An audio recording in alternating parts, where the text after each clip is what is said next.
Do cops really care about window tints and enforcing the rules nowadays? Window tinting serve purposes like privacy and protection from UV light. States like Minnesota, New Jersey, and Pennsylvania have a policy of no tinting whatsoever on the windshields, which is kind of ridiculous. Police aren't really likely to bother you if your windows are tinted to a certain shade percentage, where it's not very dark. They may not even care at all in many cases unless you're caught speeding and they pull you over. At that point, it's possible they'll use a tint meter and penalize you. It's important that you're informed about your own state's tinting laws if you're looking to have your windows done. Anything below 20% is considered opaque to a point where you can't really see through the glass. The last thing you want is to be pulled over and told your window tint isn't legal and needs to be removed or redone after spending money getting them tinted. Here are a few clips of people who have had issues with police over their window tint.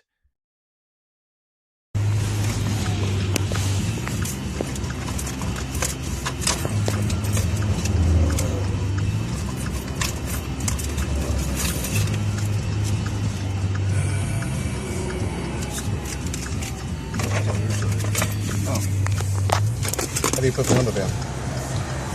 How's it going? What's up? How are you? All right, you buddy. All right. Hey, the reason why I stopped you is because of your window tint. Okay? Anything below 50% visibility is a violation. Okay? Okay. Do you understand what I mean? I took it. So the percentage represents the amount of light that passes through your window. Okay. Okay? So if it's less than 50%, then we can stop in sight. You understand? The reason behind that is because we need to be able to identify driver, passenger, seatbelts. If your tint is so dark that we can't see those things, then it's a violation and we can stop and give you a ticket. So I'm going to ask for license, proof of insurance. When I just got it done, I asked the guy, there's a cop there too, a Hamilton cop. I asked him. Say what? When I got him done, it was just a couple months ago, there's a Hamilton cop there getting his car done as well. Yeah. And I told him to make it legal. He said, because my front is not as dark as the back. He said the back can be as dark as you want it, but the two front windows got to be lighter. Yeah. Well, I got a tint meter. I'm gonna bring it up here. Okay, anyway. I appreciate that. Because if they're not, then I'm gonna take it back to him. Because I told him to make it legal. Gotcha. So how you guys doing today? All right, buddy. How you doing? Huh? I said, all right. How you doing? All right. Where you guys headed to now? I'm going back home. We just left Hooters. You used to live on Malvern? Yeah, I live on 66. Huh? Yeah, I used to live on Malvern. I live at 60. What about you? You live out here? Nope. No? Where you live at? Near the Dayton Mall. Near the Dayton Mall? You guys co-workers? We're friends. We're friends. Huh? We're friends. Friends? This is funny because it's like a bunch of questions. Isn't it like illegal to like ask? Isn't it like illegal to ask questions like? No, there's nothing illegal about that. It's If it was, then there'd be a lot of officers in trouble for violating people's rights. Some get in trouble. What? For just talking? No, I'm just talking. What's going on, Synthetic Movement? So today, basically, I'm gonna be telling you guys how I get away with my limo tint. I have basically on the window just a little breakdown.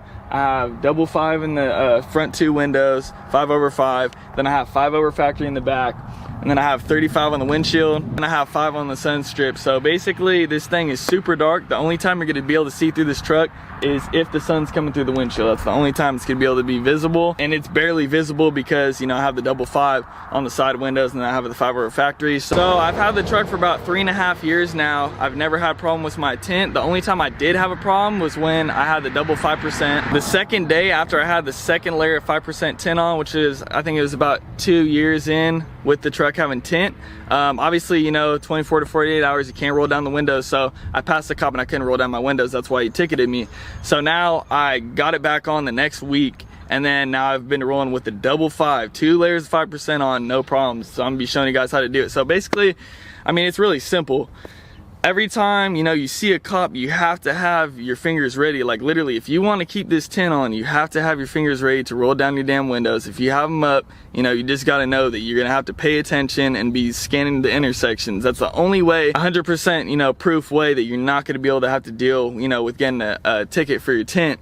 So, you know, basically, if I'm in a lazy mood and I don't want to be looking for cops, I'm just gonna have my windows down, you know. So if it's a hot day like this though, it's about a 100-degree day, you know, I'm just gonna be alert, you know, screw it, and then have my AC blowing, and so, you know, I could have my windows up and be able to watch for the cop. Now, I don't think most people want to be on a constant alert of putting down their windows when seeing police, though that is one option. The easiest option is to get a tint exception from a doctor. What's ironic about this is how police officers are allowed to have their windows tinted to as low as 5% or possibly whatever they want. Many will say they are simply above the law. In this next clip, which is quite disturbing, a police officer pulls a gun on a man with window tint. Viewer discretion is advised. Are you Raise your serious? fingers on the back of your head. We've got code 3 cover coming. Whoa. Okay. Undo your seatbelt with your right hand. Oh, We're not wow. gonna play this game, sir. Hey, it's all good. Get on up. It's all Lean good. forward towards the seat.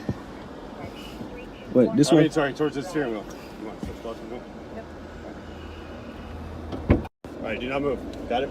Top out. This car. Wow. Yeah, I was trying to do this low key. Yeah, low key, putting the gun to my Hey, head. hey. Keep Put your the gun. fingers You want to put in the your gun legs, to all my right? head, all right? That's crazy.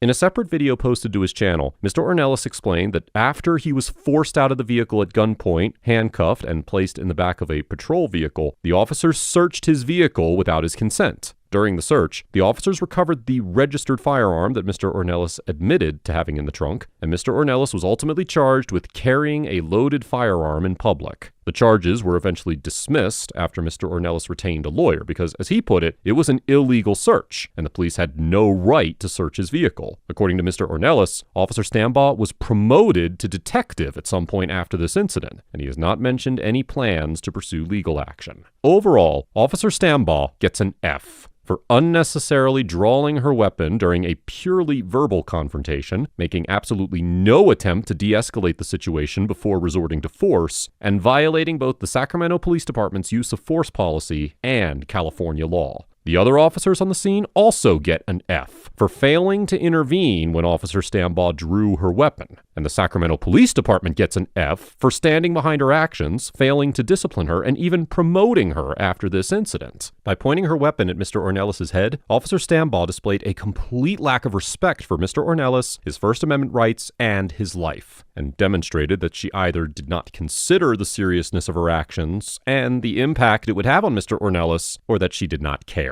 As Section 835A of the California Penal Code explicitly states, the authority to use physical force that is granted to police officers is a serious responsibility. And by drawing her weapon over such a minor incident in order to silence Mr. Ornelas' complaints, Officer Stambaugh demonstrated a blatant indifference to the potential consequences her actions could have on Mr. Ornelas. Even if she never intended to fire the gun, pointing it at Mr. Ornelas' head was an extremely reckless and dangerous act that could have resulted in a serious injury or even death, not to mention the serious psychological and emotional impact that the threat of lethal force with a firearm can have. This encounter illustrates how easily the authority to use force can be abused by officers who do not have an adequate appreciation for the power they wield by carrying a firearm, and how use of force policies are rendered ineffective when there are no consequences for officers who violate them. Okay.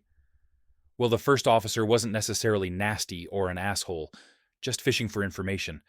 Not to mention, the amount of times he put his hands behind his ears is concerning. Maybe he needs to get his ears checked. The last cop was extremely unprofessional and put someone in danger. Ultimately, it is up to you to decide whether or not you want to get your window tinted. Don't allow extreme examples to discourage you, but definitely know your state laws and if you want to go along with the risk. Stay safe on the road.